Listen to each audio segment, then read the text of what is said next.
আপনাদেরকে আজকে দেখাবো লাউ গাছের একটি অত্যন্ত বড় সমস্যা হচ্ছে, গুরুত্বপূর্ণ সমস্যা হচ্ছে লাউ গাছ যখনই ফল আসা শুরু হয়, এই যে এরকম যখন গুটি আসা শুরু হয়, এই যে লাউয়ের যে ফলগুলো দেখুন, এই যে লাউয়ের ফলগুলো যখনই আসা শুরু হয় তখন কি করে কিছু পোকা আসে যে এগুলোকে ফোটা করে দেয়। যে এখানেও আছে, দেখুন এই যে ফোটা করে দেয় লাউগুলোকে।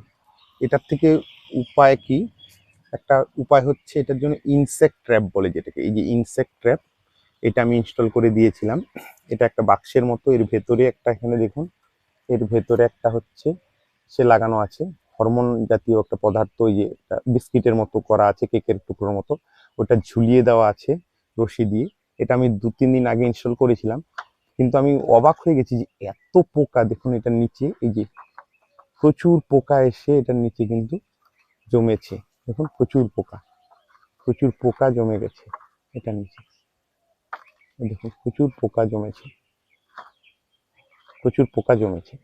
তো এইভাবে হচ্ছে আপনার কোনো রাসায়নিক সার ইউজ না করেও কিন্তু পোকা দমনটাকে রোধ করা যায়।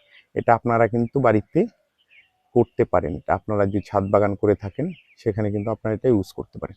অ্যাকচুয়ালি এটা কি হয়েছে, এটাতে কি হয়, একটা হরমোন থাকে, যে হরমোনের আকর্ষণে পুরুষ যে পোকাগুলো আছে সেগুলো এটার ভেতরে যায়, গিয়ে ওখানে ওটার আকর্ষণে এটার মধ্যে এমন পদার্থ দেওয়া আছে যে ওরা মারা যায়, তাই বংশবৃদ্ধি করতে পারে না।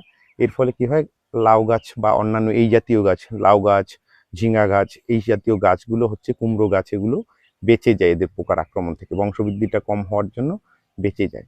তো আপনারাও এইভাবে কিন্তু ইনসেক্ট ট্র্যাপ ব্যবহার করে আপনারা কিন্তু হচ্ছে লাউ গাছ বা কুমড়ো গাছ এগুলোর পোকার আক্রমণ রোধ করতে পারেন।